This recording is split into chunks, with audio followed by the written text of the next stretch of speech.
Hey everyone. During BlizzCon 2019, the developers for Diablo 4 gave us a glimpse into what their vision is for the endgame. And while it does seem like they are heading in a better direction in comparison to the franchise's predecessor, will it be enough to keep up with an ARPG giant such as Path of Exile? Now, I'm not saying that Diablo needs to match Path of Exile's formula, but I do believe that player standards have risen considerably as a direct result of PoE's ability to consistently update and evolve their endgame experience. And since the announcement of Path of Exile 2, it's seeming like the competition is stiffer than ever. How will the D4 developers contend? Will they do it by creating an all-around easier and more laid-back experience? Or can they strike that perfect balance that makes casual and hardcore players alike happy? To get a better understanding of the situation, let's talk about what we currently know regarding Diablo 4's endgame. Lead game designer Joe Shelley said that they want players to have a variety of activities to partake in for the endgame, but they've only shared a couple of these activities with us so far, one of them being dungeons. More specifically, keyed dungeons. Throughout Sanctuary, there will be hundreds of dungeons, all of which will be randomly generated, and you will be able to seamlessly explore these dungeons, meaning no more loading screens between floors. This also means you could be exploring a cave-like dungeon and seamlessly wander into a randomly generated forest, which helps to solidify the open world atmosphere that the developers are striving for. While you'll be experiencing some of these dungeons throughout your leveling experience, it won't be until you reach max level that dungeon keys will start to drop.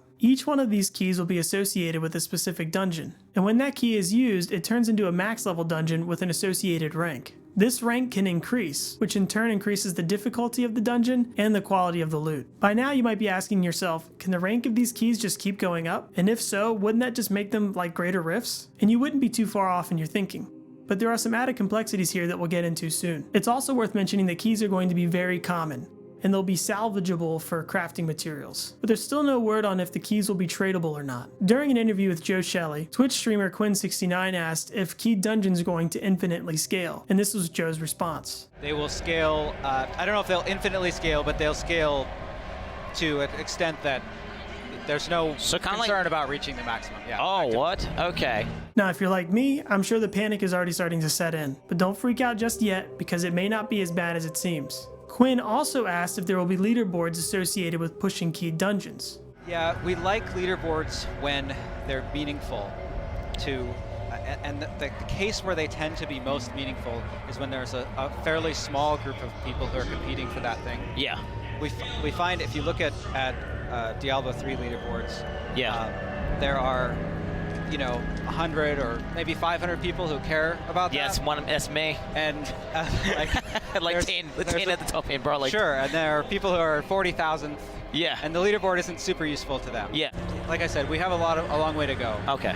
But if you look at some of the leaderboards in Diablo 3, we had the seasonal conquests where you were doing something more specific. So more in that direction, but it's pretty early to say. I know the lack of leaderboards might sound bad here, but we'll circle back to this topic a little bit later in the video. Let's get back to the question that you may have had earlier about keyed dungeons' similarity to greater rifts. While keyed dungeons will continually scale in difficulty, much like greater rifts, they will also have affixes affiliated with them. These affixes add mechanics to either the player, the enemies, the environment, or any combination of the three. The developer shared one example of this, which was an obelisk that projected lightning from it. This obelisk follows players throughout the dungeon and does damage to them if they are too close to it, and there's nothing the player can do to get rid of it. Now, if you're familiar with Mythic Plus dungeons in World of Warcraft, then you may have already made the connection here. But for those of you who aren't, Mythic Plus dungeons work in a very similar fashion to this. Mythic Plus dungeons have levels associated with them, much like keyed dungeon ranks, and also have affixes that increase the difficulty of the dungeon. The higher the level of the Mythic dungeon, the greater the difficulty, and with increased difficulty comes better rewards. But in Diablo 4, dungeons will also have objectives. You will need to complete these objectives by satisfying some sort of requirement, like finding and killing a sea witch. But as you progress further into these objectives, it becomes increasingly more difficult. So if you had an objective to kill all the monsters in a dungeon, and you started to kill more and more enemies inside there, they would eventually react to this. And they would react by sending elite mobs to come and kill you. These elite mobs can show up at any time too, like during a random event or even during boss fights. And speaking of random events, those are back from Diablo 3. Lead dungeon designer Zaven Haratunian said that one major change to random events in Diablo 4 is that they are no longer restricted to a certain area in Sanctuary. Because of this, dungeons have a much wider range of events they can pick from. But what's interesting about this is in a later quarterly update post by David Kim, when he was addressing player concerns about key dungeons and their similarity to greater rifts, he said that the majority of dungeons are real places in the world, and players will know some information about them, including what type of monsters, events, and layouts to expect. With this information, as well as the specific dungeon affixes being displayed on the key, players will be able to strategize their approach before going into the dungeon. We believe this is the biggest change from Diablo 3 Rifts, the added planning and strategizing that takes place before you decide to run a key dungeon. So David is giving us contradictory information here, leading me to believe that random events will not be so random after all, and that players will have a good idea of what to expect from a certain dungeon. This also is not necessarily a bad thing, which we'll get into in a bit. The next in-game activity, and the only other one we know about, are world bosses. We've only been shown one world boss so far,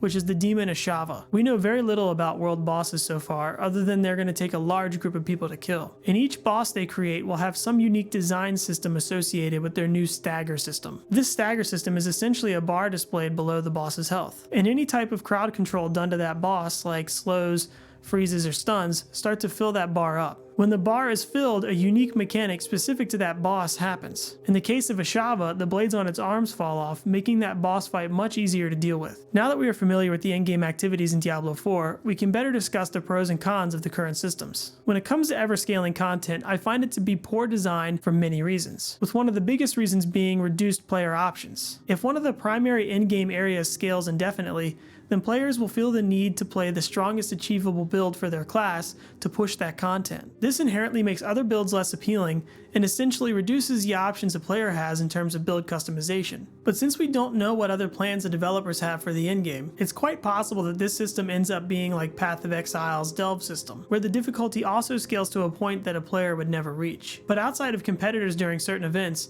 very few players care about pushing it that hard. Players tend to get to a comfortable level where they have access to all the loot that they are looking for and just stay within that range. For this to be the case in Diablo 4, then players would need other in-game ventures that would be significant enough to pull their attention away from key dungeons. And as of right now, I do not see world bosses being the venture that could do that. If it were up to me, key dungeons would stop at a certain rank, and that max rank is where you could find some of the best loot and crafting materials. I'd prefer to have a system like this because I enjoy having an obtainable goal within an ARPG that I can reach. It also feels horrible to grind and grind just to get to another tier higher, where your character feels just as weak as it did 2 tiers ago. But let's say the developers make it so that past rank 15 of a dungeon, the quality of loot you receive doesn't go up any higher. Then the system kind of gets the best of both worlds. Players will only have to gear around being able to withstand rank 15 dungeons, and competitive players can push further if there happens to be a seasonal conquest for doing so. And with the players having the knowledge of affixes, dungeon objectives, potential random events, and the different types of monsters thrown into the mix, they will be able to carefully pick which dungeons best fit their character's build. Take all of this and throw in some loot that can only be obtained from certain dungeons at certain ranks, and I think this system could have the potential to be one of the best in-game experiences an ARPG has to offer. Okay, let's talk a little bit about leaderboards. As shown earlier, Joe said there will be no leaderboards in the conventional sense, and they're aiming to have some sort of leaderboard system that's akin to seasonal conquests in Diablo 3. Seasonal conquests remind me more of the competitions that PoE has at the start of a season. Like whoever the first 10 people are to kill a boss in a specific league for that season get prizes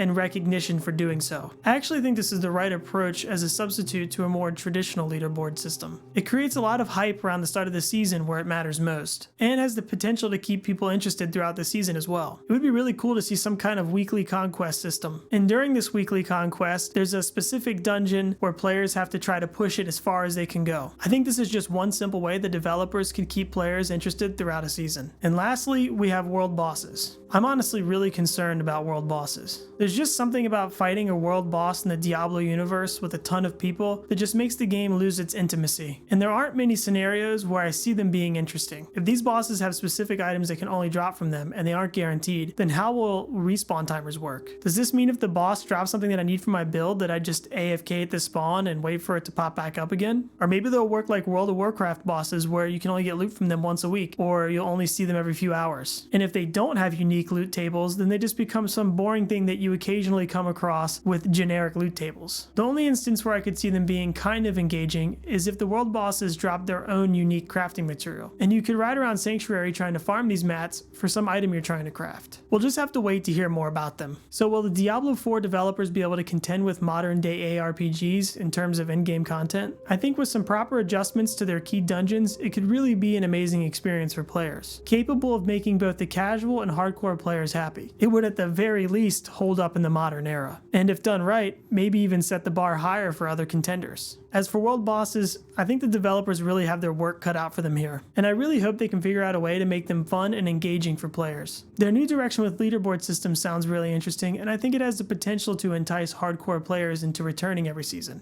I'm sure a lot of Diablo 2 fans are sad that the level 99 race won't be making a return, but fingers crossed the devs make up for it in other fulfilling areas of competition. There are also other in-game features that we just haven't heard about yet. We've seen at least 2 big name bosses so far, Duriel and Endariel, and there's a possibility that bosses like these aren't just a boss at the end of a dungeon, and could very well be parts of a separate in-game structure. We also know very little about crafting, other than they don't want players sitting around for crafting hours on end. But recently, there has been some images taken from BlizzCon this year showing what appears to be plants that could be farmable. And if this is the case, then they could take this concept in many different directions, opening up a much larger gathering and crafting system that we had originally anticipated. All in all, Diablo 4's endgame is looking kind of sturdy, but a few wrong decisions by the developers could bring it toppling down. All we can do now is voice our concerns and hope they make the right choices. Thanks for watching, guys. I appreciate it. If you haven't already, make sure you check out my video covering Diablo 4's open world and PvP systems. If you like this video, make sure to give it a thumbs up, and be sure to subscribe for more gaming related content.